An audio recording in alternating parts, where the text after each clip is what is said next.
12월 12일 늦은 밤 방송을 시작하겠습니다. 자, 지금 보시는 사진이요. 공항의 사진을 찰칵하고 찍어 놓은 것 같습니다. 사람이 상당히 부풀고 있죠? 돈 더 주고 제대로 즐길래요. 대한민국 여행객 돌변하자 생긴 일. 모두 투어. 내년에는 흑자폭을 더 키운다. 경영 전략을 공유했는데 올해 영업이익 전망 197억 원 흑자 전환. 자, 그러면서 모두 투어가 내년에는 흑자폭을 올해보다 더 키운다는 목표를 제시했다. 자, 모두 투어의 주가입니다. 숫자, 즉 영업이익이 증가하거나 매출액이 파이가 증가하면서 영업이익이 따라오게 되면 주가는 반응할 수밖에 없겠지요. 자, 이걸 제가 보여드렸던 이유가 있죠. 사람이 지금 북적북적됩니다.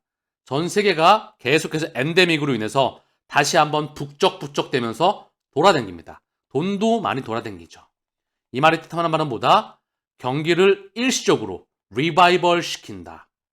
엔데믹 기반 아래 그리고 연준의 기준금리 동결 구간 아래서 한중일 미중 정상회담과 함께 그동안 굳혔었던 다시 한번 경제가 활성화되면서 자산시장 또한 치고 나간다. 그런데 이게 미국 기준금리 동결 구간 동안에 마지막 버블을 칠 것 같습니다. 따라오는 퍼펙트 스톰 또한 예정되어 있습니다. 대한민국 기준으로 부동산 프로젝트 파이낸싱 대출 잔액 연체율이 또 올랐다. 이 대출 잔액과 연체율이 또 올랐다. 이게 내관이 되겠지요. 부동산 프로젝트 파이낸싱 최대 15조 손실을 예상한다. 내년부터는 부실 정리해야. 나이스 신용평가 이혁준 본부장. 제가 이걸 가져온 이유가 있는데 대한민국 경제 펀더멘탈이 상당히 좋지 못합니다. 다시 한번 말씀드리지만 지금의 고금리 환경을 감당해내기에는 기업과 가계가 역부족입니다. 미국 기준으로 5.5%, 여기에 가상금리가 붙게 되면 즉 실제 기업들에 붙게 되는 대출금리는 천문학적이겠죠. 예를 들면 얘네들은 빚을 끌어와서 생산도 하고 사람도 뽑고 그리고 나서 이 소비자가 월급쟁이 여기 속해있던 월급 받으시는 분들이 소비를 하는 그런 구조를 갖고 있잖아요. 중요한 건 기업들이 투자를 줄입니다. 앞을 예측할 수가 없으니까.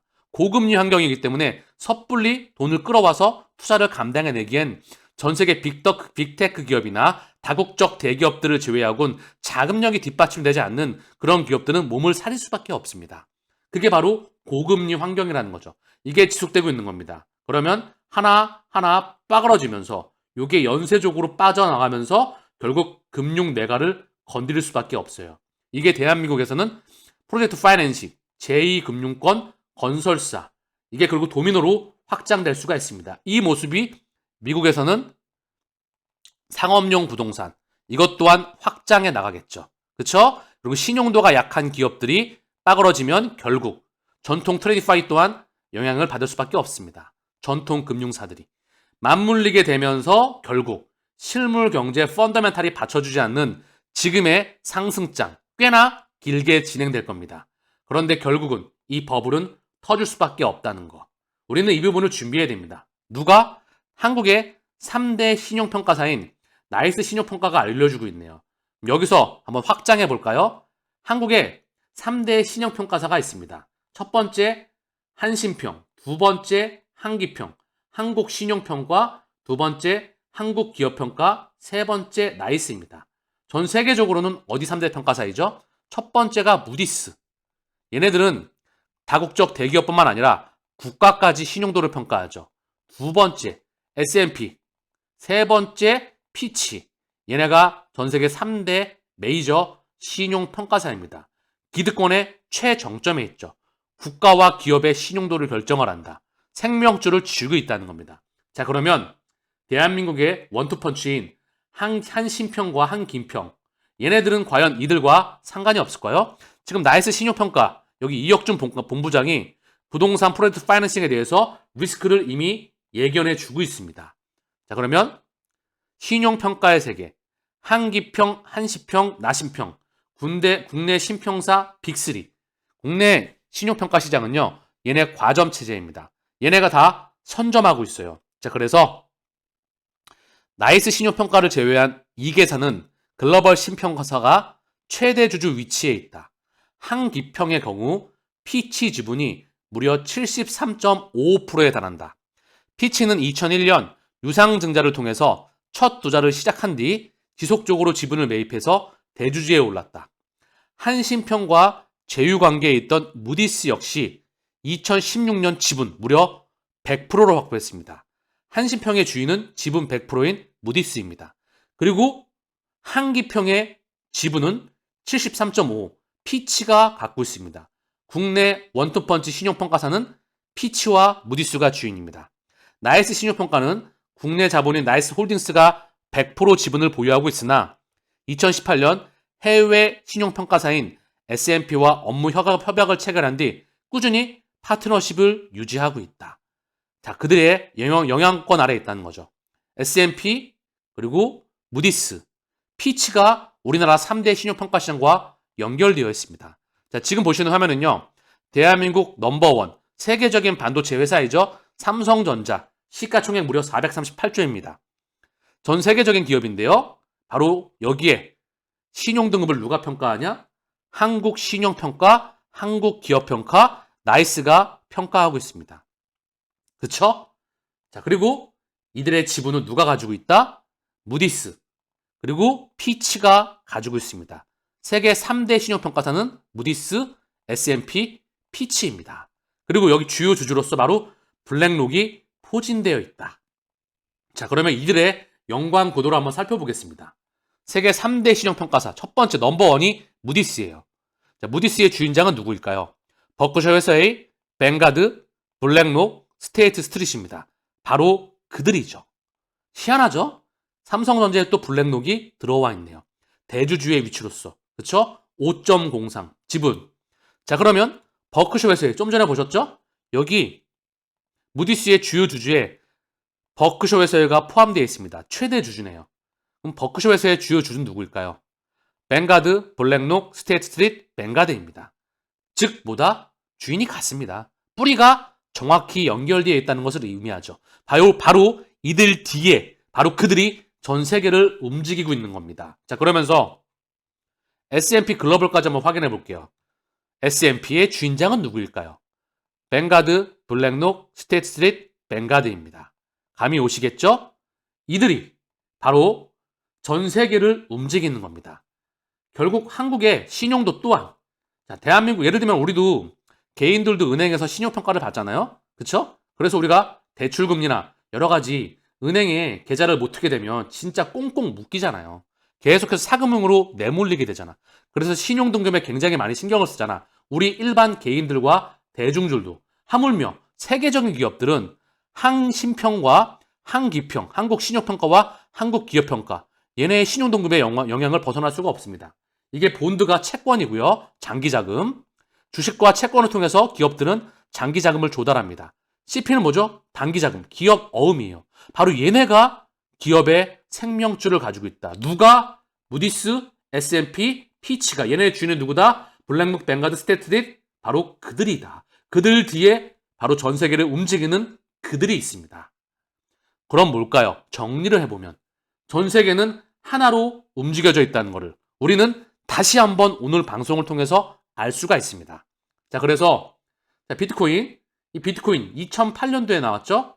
대중을 위한 작품으로서 은행 빼고 전통 트레이드 파인저의 주인장이었던, 지난 수백 년간을 지배해왔던 전통 금권을 빼고 우리끼리 금융거래하자 명분이었고, 그리고 대의 명분처럼 포장을 했습니다. 심지어 서점의 책들이나 미디어나 어떤 저명한 전문가들도 탈중앙화를 외치고 있습니다. 그러나 간단히 한번 생각해 보십시오. 작업증명, 채굴 시장은 벌써 그들이 다 선점을 끝냈습니다. 중국과 미국의 파운드리, 중국의 비트메일을 기반으로 한 바로 그들이 선점을 끝냈죠. 자, 지분 증명. 말 그대로 지분을 많이 갖고 있는 놈이 검증자의 더 역할을 많이 하는 거야. 지금의 돈을 많이 갖고 있는 애가 여기 주인이라는 거죠. 이더리움, 여기에 개수를 많이 갖고 있는 애가 이 건점 자격이 더 많이 들어갈 수가 있다는 겁니다. 이게 바로 지분 증명이죠. 아직도 감이 안 오십니까? 결국 그들의 에너지가 이동하는 것 뿐이야. 퍼블릭 또한 이미 그들이 선점을 끝냈고요. 프라이빗은 이미 개인들은 들어갈 구멍도 없습니다.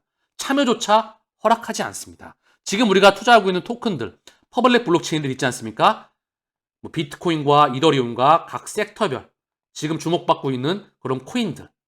이게 탈중앙화처럼 보입니까? 물론 일부 열어주기도 하겠지요. 그러나 중요한 건 채굴이건 지분 증명이건 결코 기득권의 경향이 더 세집니다. 단계가 더 축소가 되고요.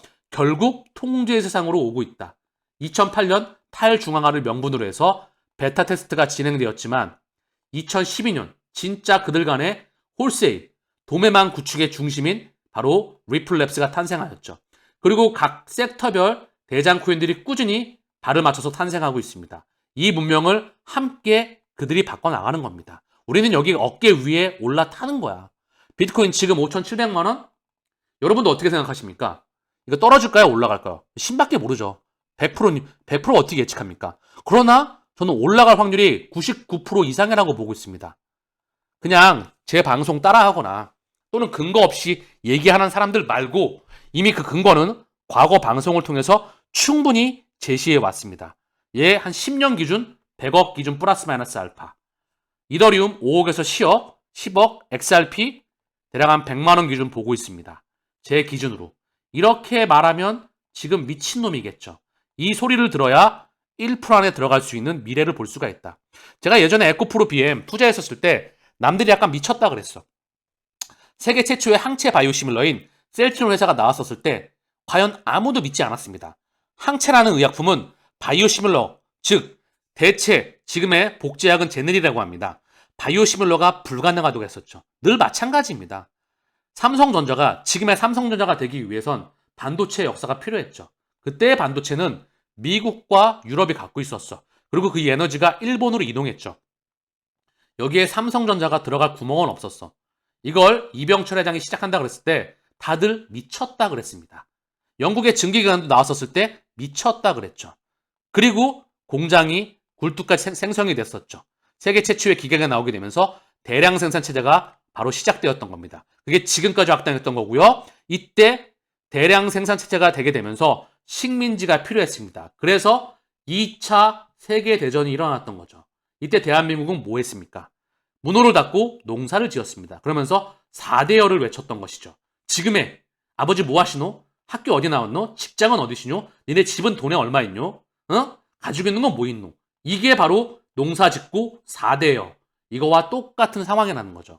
지금은 블록체인과 인공지능과 4차 산업의 혁명이 우리 눈앞에 바로 여기까지 와 있습니다. 그러면 직시를 하고 세상에 맞춰야죠. 자, 이 1차 산업혁명 시기에 공장에 막 굴뚝이 나오고 연기가 나오고 대량 생산이 가능해졌는데 농사 지었으면 되겠습니까? 이때 일본은 메이지 유신을 단행해서 서양의 문물을 빠르게 받아들여서 결국 여기에 참전하면서 세계 강대국의 대열에 합류하게 되죠. 이때 대한민국은 말 안 해도 아시겠죠? 어떤 역사가 있었는지 국가의 주권을 잃어버리게 되는 정말 기억하고 싶지 않은 엄청난 일이 있었습니다. 이게 지금 안일하게 회사에 안정적으로 댕긴다. 또는 미래가 이미 대비되어 있다. 그런 거 없습니다. 오히려 이런 사고방식을 가지게 되면 결과는 처참할 겁니다. 우리는 지금 4차 산업혁명에 투자하고 있는 거야. 3차 산업혁명에 애플과 아마존 기준 10년에 20년에 2000배였죠. 저는 10년 동안 1000배 시장 규모가 커진다고 한다. 물론 10년 이상이 걸릴 수도 있겠죠. 그러나 각 코인이나 토큰의 대장들은 엄청난 파괴력을 보일 거는 100% 기정사실입니다. 코인을 투자하느냐, 장기간 가져갈 수 있느냐, 못 가져나가냐가 바로 투자의 성패를 가릅니다. 자, 오늘 방송을 마치면서 아마존, 애플, 엔비디아, 그리고 메타, 넷플릭스, 테슬라의 장기 큰 그림 한번 볼게요. 이걸 코인 시장과 유사하게 볼 수 있을 것 같습니다. 자, 먼저 아마존을 보겠습니다. 아마존이 1997년, 98년, 99년 지금으로부터 대략 한 20년 전에 0.06, 0.08 여기서 고점이 188달러 2000배 이상 아시겠죠? 자, 그러면서 애플도 보겠습니다. 1998년 0.04, 0.049 얘는 고점을 돌파해서 198달러. 마이크로소프트를 한번 봐보겠습니다. 마이크로소프트는 1988년, 89년 0.08 얘는 384달러. 천문학적인 파괴력을 보여주셨습니다. 그쵸? 엄청난 파괴력. 그리고 테슬라를 한번 봐볼게요. 얘는 짧은 기간 동안 0.99에서 414달러. 그쵸? 엔비디아 보겠습니다. 얘 또한 2000년, 2001년에 0.66에서 505달러. 천문학적으로 상승하였습니다. 거의 천문학적이죠. 자, 그리고 넷플릭스 한번 봐보겠습니다. 얼마 되지 않았어요. 2003년, 4년도에 0.34, 무려 700달러까지 폭발적으로 성장하게 됩니다. 자, 하나씩 살펴보셨죠? 제가 드리고 싶은 말씀은 뭐냐? 지금 코인 시장은 응애하고 태어났습니다. 여기 초기 시장에서 이제 성장폭을 보여줄 겁니다. 한번 기대감으로 펑 하고 살짝 보여줬죠? 이 거품이 다 꺼졌어요. 이 가운데 비터와 이더만 가격 기준으로 꾸준히 우상향을 보여왔죠. 나머지 XRP를 기준으로 해서 알트코인들은 다 거품이 꺼져 있습니다. 그리고 진짜 찐이 오게 되는 지금의 쌍낙타봉이라고 하죠. 진짜 찐, 실생활에 사용되게 되고요. 4차 산업의 혁명들이 우리 곁으로 오게 되는 이 세상이 도래한 겁니다. 3차 산업 혁명의 주인공이었던 애들을 보게 되면서 얘네들이 보여주었던 천문학적인 파괴력을 보았습니다. 우리는 여기 초기 시절에 진입해 있습니다. 이 운명을 바꿀 수 있는 천문학적인 부자가 될 수 있는 기회를 여러분들은 끄는 겁니다. 아시겠죠? 그 코인 시장에 대장에 들어가는 것만으로도 충분히 대장애들만 투자해도 안전하게 시장에 투자하는 것만으로도 여러분들은 부자가 될 수 있습니다. 일관되게 말씀을 드리죠. 비트코인, 이더리움, 좌변에 여기에 XRP, 우변에 알트의 대장들, 여기 뭐 체인링크와 폴카닷, 파일코인, 그레이스킬 포트 기준에서 호라이젠, 지캐시, 그쵸? 중국의 네오, 이더리움 클래식, 각종 포트의 대장 섹터, 대체 불가능한 섹터에 있는 애들을 꾸준히 모아가시길 바랍니다. 그렇다고 한다면 아마도 여러분들은 1% 안에 들어가는 겁니다. 얼마나 오랫동안 흔들리지 않고 장기간 동행하는지. 이번 장에 달라오는 버블장의 아름다운 장세. 사실 버블을 금융시장에서 아름다운 꽃으로 표현하고 있죠. 그쵸? 탐욕의 시간. 이거 이후에 다가오는 퍼펙트 스톰. 경제 폭락입니다. 즉 코인 시장의 대폭락 또한 예정되어 있어. 여기서 엄청난 기회겠죠. 이거를 예측해낼 수 있다면. 부족하지만 여러분들에게 떠서 먹여드릴 수 있도록 최선을 다해보겠습니다. 근거를 기반으로 해서. 그리고 다음 꺼졌다가 다시 한번 이 시장을 엄청 키우겠죠. 이때 바닥권에서 매집해서 다시 한번 부의 반열에 들어가야 되겠죠. 제가 그리고 있는 앞으로 10년의 큰 그림입니다.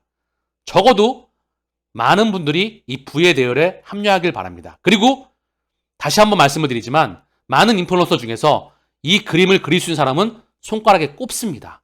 그렇기 때문에 제 채널을 키워야 한다는 거죠. 많은 전파 부탁드리고 코인 시장과 주식, 투자에 관심 있는 사람을 대상으로 해서 그리고 모든 투자자가 이 방송을 봤으면 하는 바람이 있습니다. 왜냐하면 저는 이미 오랜 시간 동안 이미 제 성실성과 그리고 제 R&D, 제가 부족하지만 계속해서 끊임없이 R&D를 지속해 나갈 겁니다. 저도 끊임없이 공부를 해야 되겠지요. 그리고 그 소식을 여러분들과 공유할 생각입니다. 오늘 늦은밤 방송은 여기서 마치겠습니다. 빠질 때마다 개수를 모아가세요. 이미 폭락하는 시기 3번 구간도 끝났고요. 바닥에서 기는 구간도 끝났고요. 그리고 개미 무덤 구간도 끝났습니다.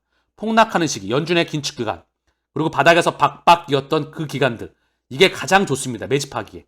그리고 디지털 커런시 그룹과 FTX를 건드려서 DC까지 파산할 수 있다. 이때가 개미 무덤. 그리고 지금 상승이 강하게 나오고 있죠. 이거는 지금 다시 한번 말씀을 드리지만 평균 단가가 올라갈 수밖에 없어. 다만 앞으로 다가오는 상승세가 조금 버블이 있기 때문에 먹을 게 많이 남아있다는 거죠. 상승, 차익 실현. 요 구간이에요. 요 구간에서 개수를 늘리는 것 뿐입니다. 평균 단가가 올라갈 수밖에 없겠지요. 그러나 버블이 아름답게 나아갈 수 있는 시간이 아직 한참 많이 남았기 때문에 제가 매집을 지속하셔라. 그 말씀을 드리는 겁니다. 자, 여기서 오늘 방송을 마치겠고요. 편안한 저녁을, 편안한 늦은 밤을 보내시길 바랍니다. 감사합니다.